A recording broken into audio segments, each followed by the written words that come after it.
How many of you guys have heard my track Trippin' Over Nothing with ChrispyD? Basically, I made the track with ChrispyD and Charlie Chronopoulos, and I wanted to show you guys a behind the scenes look at the track. We made the whole thing in Ableton. I wanted to give you guys a whole behind the scenes look at it, how I made it. And I just want to open it up for questions if you guys have any questions. So check it out, y'all. All right, first I'm gonna play y'all the track. I've been tripping over nothing, more stressed than I ever been. I'm thinking of jumping, I can't stop it. I'm malfunction, woman, money, drugs on my mind, it's always something. All this worrying is pointless, always end up disappointed. Get attached to people shortly after I'm just joining. My whole world is out of order, looking for a fix and I'm unable to locate one. And I've been looking for a bit. My brothers tell me she's just a distraction. My brothers tell me she just wants the reaction. Maybe she does. This shit's stressing me out. No, I don't think she's worth the fuss. I've been tripping over nothing, more stressed than I ever been. I'm thinking of jumping, I can't stop it. I'm malfunction, woman, money, drugs on my mind, it's always something. I've been tripping over nothing, more stressed than I ever been. I'm thinking of jumping, I can't stop it. I'm malfunction, woman, money, drugs on my mind, it's always something.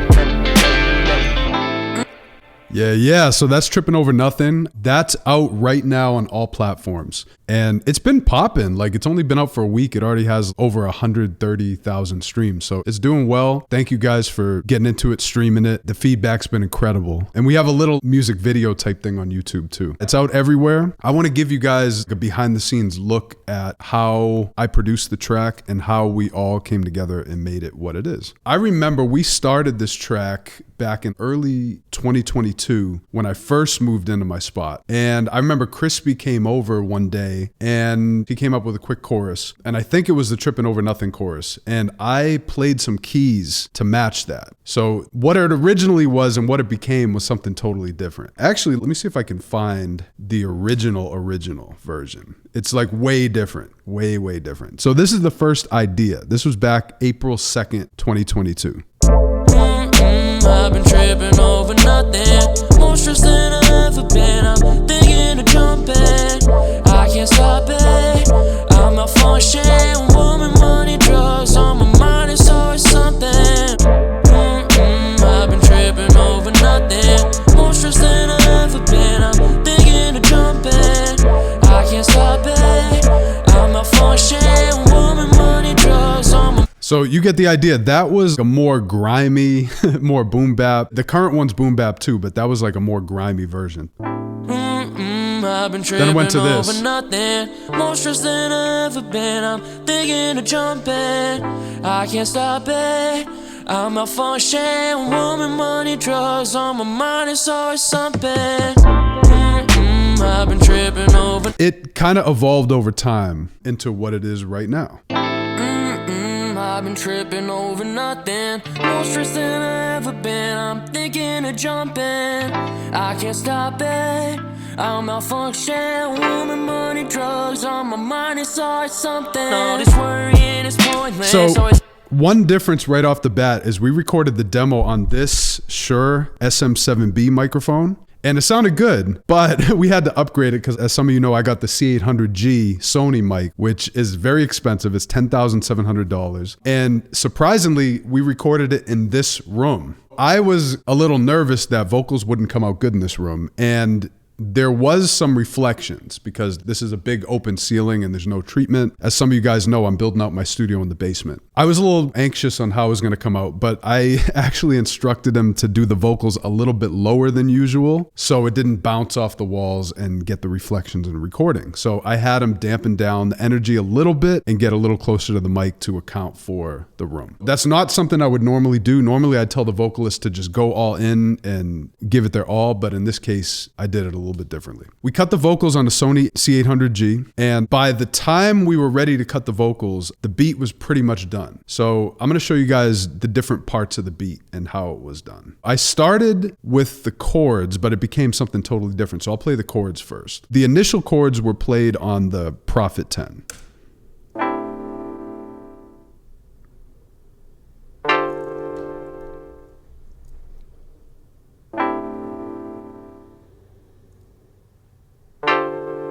And then it changed to this. Longer, and then I added.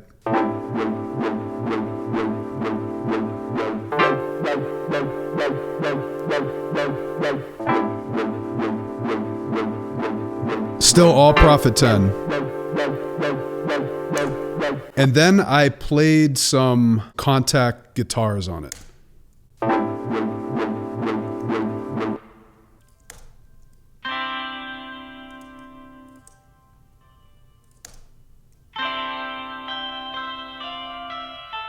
I don't think I end up using all of this. Yeah, I didn't use these ones.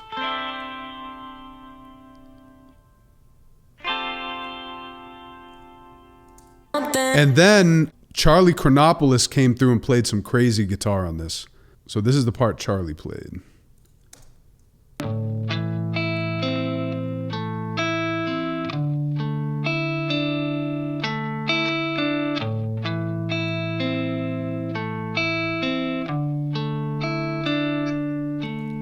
And then he played this part.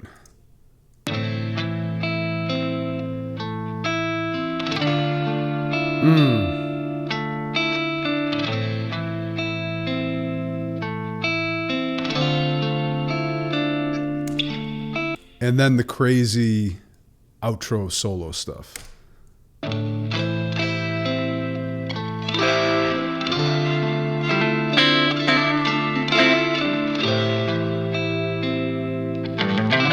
This is live guitar by Charlie Chronopoulos.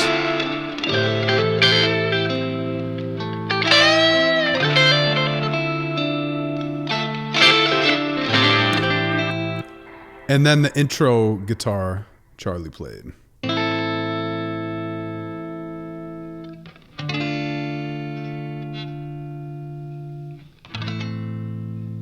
So that was played along with my Prophet 10 chords in the beginning. And then this was the guitar in the first verse.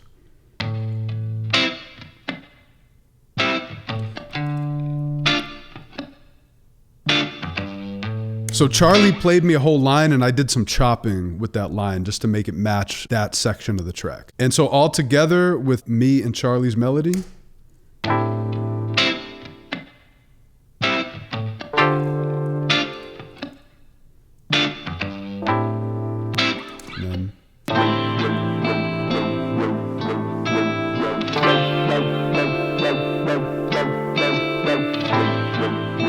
Okay, and that's pretty much the melody.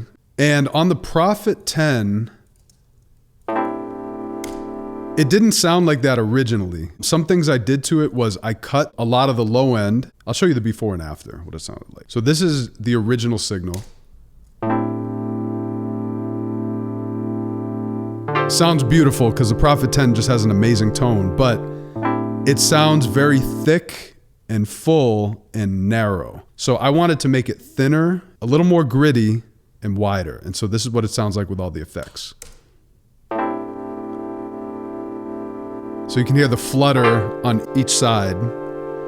So I just put an EQ. I cut everything below 426. I added a sketch cassette and I added some dropout to it and messed with the age. That gave it like a little more grit and griminess. And then this is one of my weapons. I love iZotope Ozone Imager. I put this on a lot just to give it that stereo width. This plugin's just amazing for that. So it's part of the Ozone Advanced suite. And then on this wah sound, let's hear it before and after.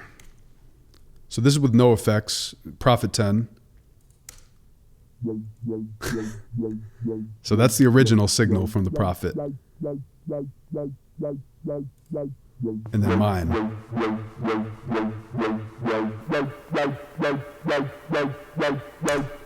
Okay, so the way I got that sound, most of it is from iZotope Trash. All I did was I kept it on the default preset and I just turned up this curve, which just gives it that nice saturation. And then I added a filter. I filtered out some of the low end with a curve starting about 1500, but it's a slow slope. So I have two iZotope Trashes actually. The second one is cutting some of the high end frequencies as well. After that, I put a little Valhalla on it just at 21% and cut a lot of the lows, some of the highs, and again, iZotope Imager to widen it up. That's it. So before, straight out of the Prophet 10, sounds great, but had to modern it up.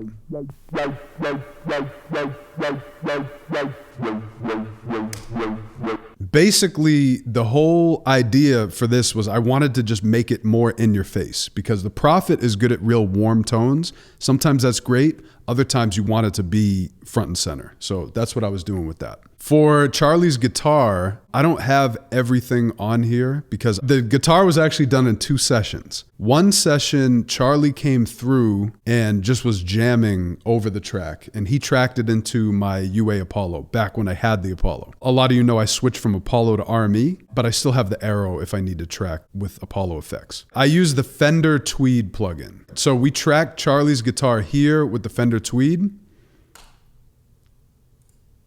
And after the Fender Tweed, I cut some of the low frequencies at about 150, added some parallel compression, added some Valhalla Vintage Verb, and Ozone Imager, just to widen it up. And I think it's pretty similar for all of Charlie's guitar. And then the drums. I remember when Crispy first came through here, ChrispyD, I came up with the melody that went with his chorus, and I played the drums to match the rhythm of what he was saying, tripping over nothing. So I'm gonna play the drums, and then I'm gonna play the drums and the vocal, and you hear what I'm talking about.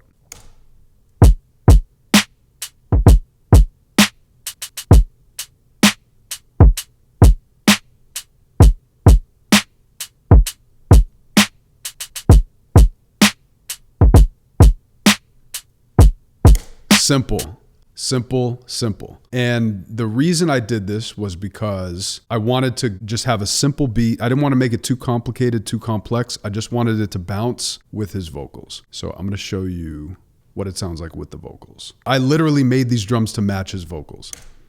I've been tripping over nothing, more stressed than I ever been. I'm thinking of jumping, I can't stop it.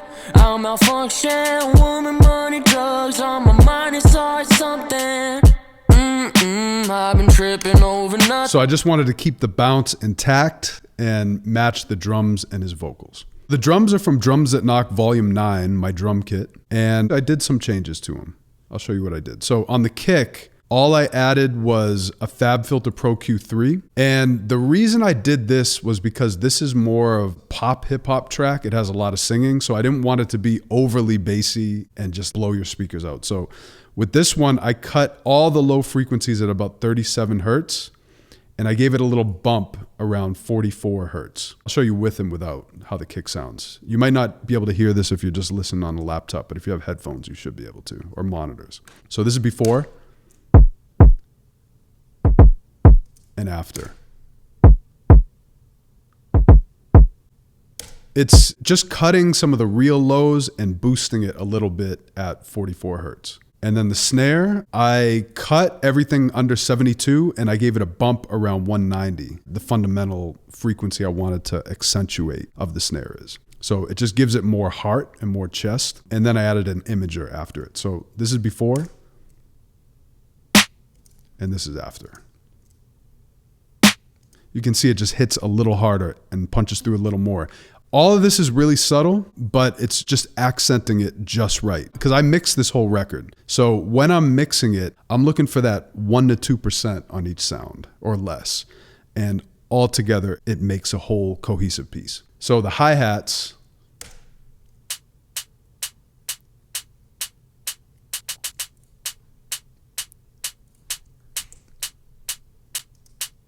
This is what it sounded like before. This is a bigger difference. Very centered, narrow, and not overly bright. I brightened it up a little bit, widened it, added a little sauce to it. So before, after. So what I did here was I cut a little resonance at about 6.6 kilohertz, and I cut everything under 391 hertz. I didn't use any of these because these are off. Then I just added a little high shelf at about 2 kilohertz and then put an imager on it just to widen it up. The bass, I used a plugin called Spectrasonics Trillion, and this is the bass.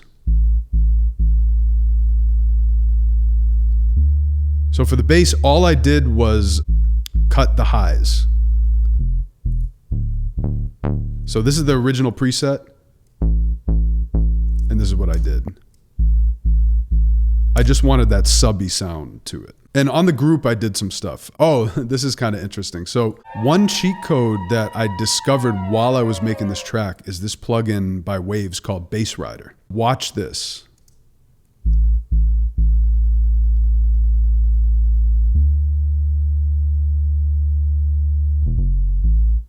Watch now. So the thing that I discovered is when I'm playing sub bass, sometimes the higher frequency notes are more prominent and louder in the track than the low frequency notes, especially after I do some cuts on the EQ and all that. So what I found that Bass Rider does is it compresses the volume in a really cool way. So Waves Bass Rider is a cheat code for getting 808's volume to match when you're having trouble with that. So check out these settings. I found these settings on YouTube. I don't remember everything, but I think I just saved this as a default preset now. You turn everything up and mess with the output and the range and everything to your liking. But this plugin is a cheat code for that. It's something I discovered. And I don't hear people talking about that too often. And then on the bass group, I cut everything below 52 hertz, which is rare for me, but for this it worked. And of course I put on linear phase mode and fab filter. And the reason for linear phase is just because it sounds way cleaner. If it's on zero latency, it just doesn't sound right. So linear phase is way cleaner for kicks and bass especially. And then let's get into the vocals. As I said, this is all recorded on the Sony C800G. I've been tripping over nothing. I can't stop it. I'll malfunction. It sounds so clean. So this is without. I've been tripping over nothing. More stressed than I ever been. I'm thinking of jumping. I can't stop it. I'll malfunction. Woman, Then with the money. effects.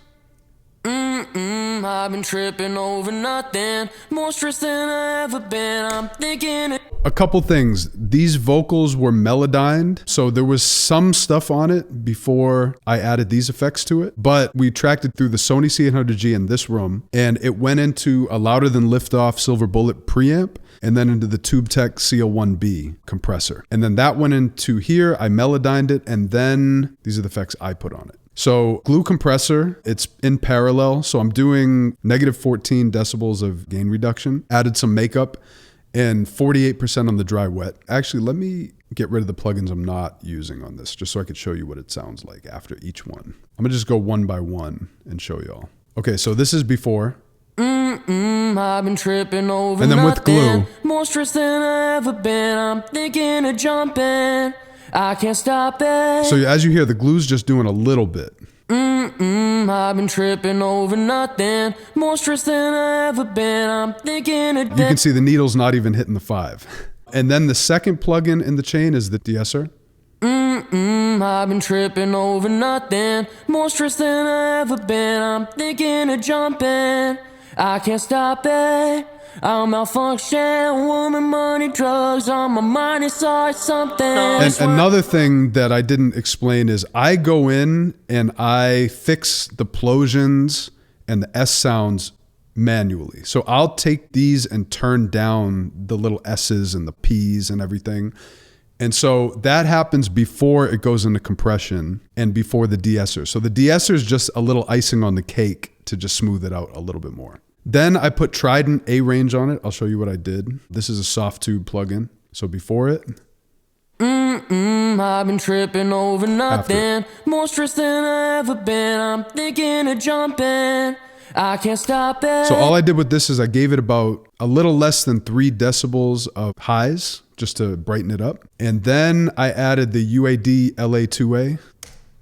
I've been tripping over nothing. More stressed than I ever been. I'm thinking of jumping. And you can hear that's changing the character of the compression. It's making it sound a little more squashed, a little more modern. Then with Ableton Channel EQ, I cut some of the lows and some of the mids. I've been tripping over nothing. More stressed than I ever been. I'm thinking of jumping. I can't stop it. I'm malfunctioning. So you hear the difference with that. That is just cleaning it up. Again, I'll show you the before and after. This is making a big difference right here. I've been tripping over nothing. More stressed than I ever been. I'm thinking of jumping. I can't just balancing it out, making it sound way better. Oh, I had the reverb on.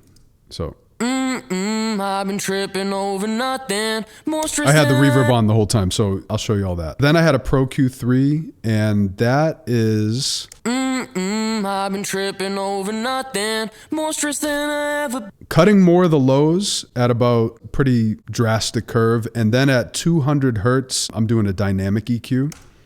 I've been tripping over nothing. That's just to control some of the low mids in the vocal.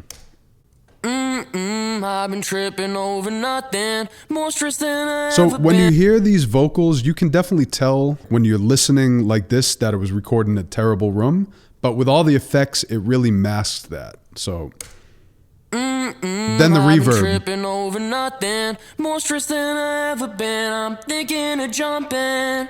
I can't stop. I think the reverb did a really good job to make it bigger sounding and mask that it was recorded in a room that isn't ideal. This is how I controlled the sound of the room with Valhalla. Then I added another de-esser.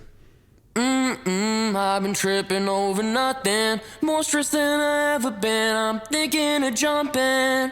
I can't stop it. So just capturing some of those S sounds and just making sure those are reduced. Then I added an echo. This only activates sometimes. And I don't think in this vocal it's even on. Let me check. Yeah, it's not even on in this vocal. And then just a utility. I just wanted to turn down the volume without touching the channel volume. And with the hook and everything, it's very similar. You can see I adjusted all the plosions, and also the way that we recorded this was we did it in take lanes. So Ableton 11 has this feature where you can record over the sound and you can pick which take sounds best to you. I think I might have cleared all the take lanes. Yeah, I cleared all the take lanes just to save space. But anyways, so what I did was we would track lines, we'd loop certain phrases of the track, and Crispy would just re-record that vocal over and over while it was looping, and then we would pick the best takes from that and comp it together. So Ableton 11 has this comping feature, which is take lanes, and you can pick the best segments of it for that. Oh, maybe it's here. I guess I must have deleted all the take lanes. So basically we comp together these sections, the take lanes. Okay, and so this is something in the beginning of the track. It's called a reverse reverb tail. And I get so many questions. People ask, how do I do a reverse reverb tail? This is what it sounds like. I'm malfunction, woman, money, drugs on my mind, it's always something. All this worrying is pointless. So a reverse reverb tail adds some drama to the track, and this is what the tail sounds like alone.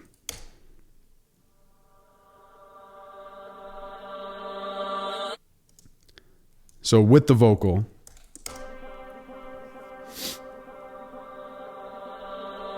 All this worrying is pointless.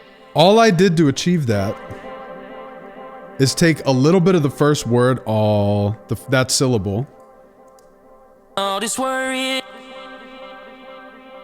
duplicate the track, isolate that one syllable, delete all the other stuff, and then just add a crazy reverb to it. So let me show y'all. I'm just gonna close this for now. We're gonna add a reverb. So you can do this with a stock reverb. Turn the dry wet all the way up, turn the decay all the way up, freeze it, and then flatten it. So once you get that, delete the original syllable part, take this, reverse it, and then just take the piece that you need. So like that much. And I'm just gonna solo that and show y'all.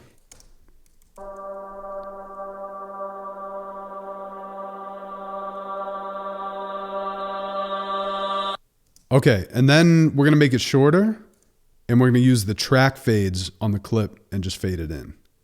Now check it out.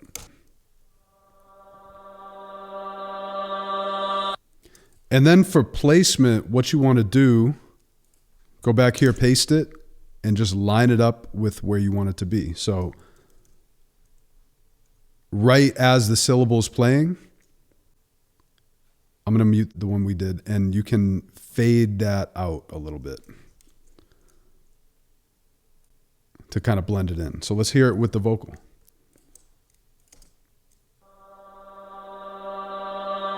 All this worrying is pointless. There you go. And you can spend more time to balance it and blend it in, maybe do some imaging on it. But that's the idea.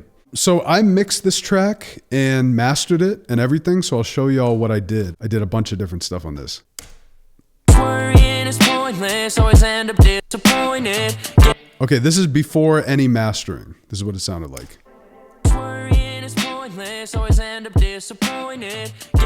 So this is just the mix. I'm just joining my whole world is out of order. Looking for a fix and I'm unable to. And this is with everything. I've been looking for a bit. My brothers tell me she's just a distraction. My brothers tell me she just wants the reaction. Maybe she does. Basically, what I did was I put a Gullfoss on it. I put this on a lot of my tracks. It's Gullfoss live. I just put it at 20 recover and 20 tame. That just adds a little clarity to it. Then I added this cool saturation plugin called Newfangled Audio Saturate and just added some drive to it. Then I added a limiter with just a little bit of gain just to capture some of the drums, to squash the drums a little bit. And then I added Isotope Ozone. I used the Master Assistant just to give me some suggestions, and it cut some of the lows, boosted some of the mids, did a little high thing, and some dynamic EQ. And I think it just touched the maximizer just a little bit. So it didn't do a whole lot. And then I used this plugin called Tonal Balance Control just to see where everything's hitting, which I think this is part of the Isotope Ozone suite. Worrying is pointless, always end up disappointed. Get attached to people shortly after I'm just joining. My whole world is out of order. So what this plugin does is just make sure that you're getting everything in that zone for these tracks. That's just the way I was able to see what it's doing and how it sounds. And that's it. That is Tripping Over Nothing. I just wanted to give you guys a behind the scenes look at how I did it, how I produced it with ChrispyD and Charlie Chronopoulos. And that track is out now on all platforms. Tripping Over Nothing. You guys have been streaming it. It's been doing well. It's got over 130,000 streams in 1 week. Thank you guys for the love.